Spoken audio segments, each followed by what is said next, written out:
So we're going to do a front squat from the ground if you do not have a squat rack.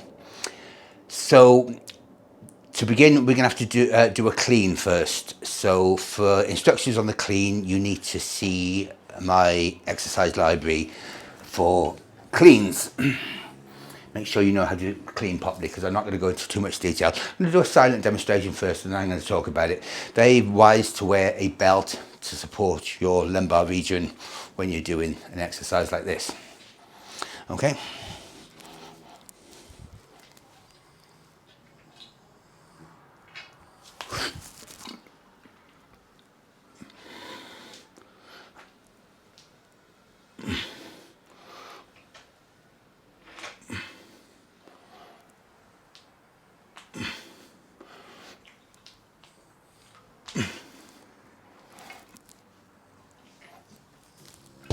Okay, so some coaching points on that. First of all, we did the clean. We approached the bar. The bar was close to our shins.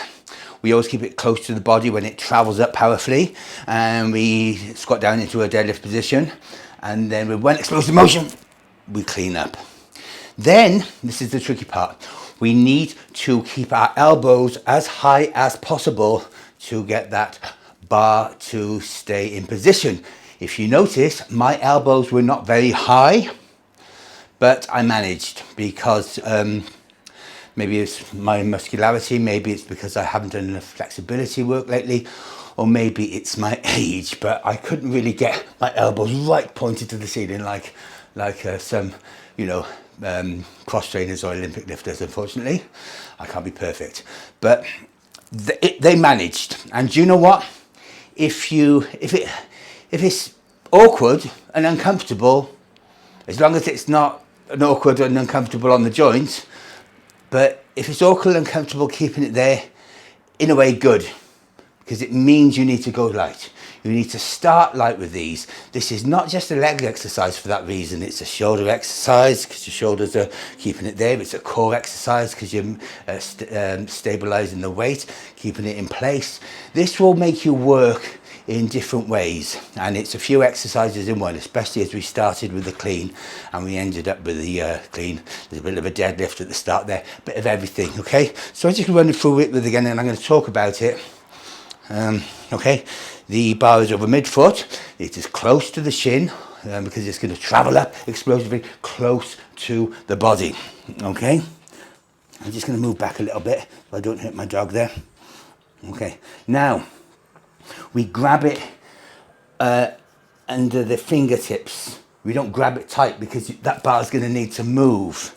Okay, use some chalk. Make sure your hands are dry and there's no grease. We don't want you throwing it up and knocking yourself on the head or anything like that. Okay, so here we are. We're grabbing it with our overhand grip like this, shoulder width apart, and then 1, 2, 3, whoop.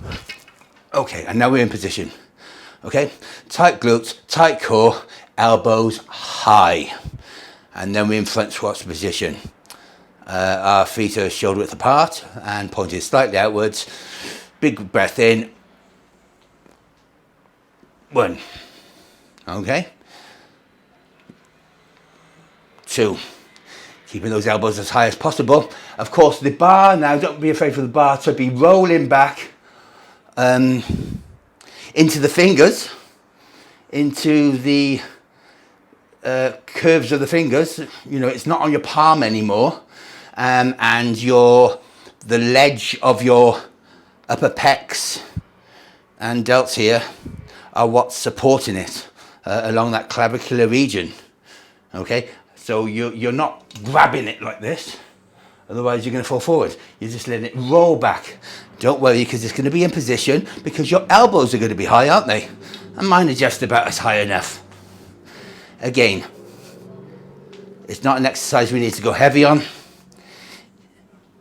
Engage your lats. Tense your lats all the way, because your lats and your core is what's going to stabilize you. And then when you're done, let it roll down. Make sure you've got a good grip on that down and to the ground. And there you have it.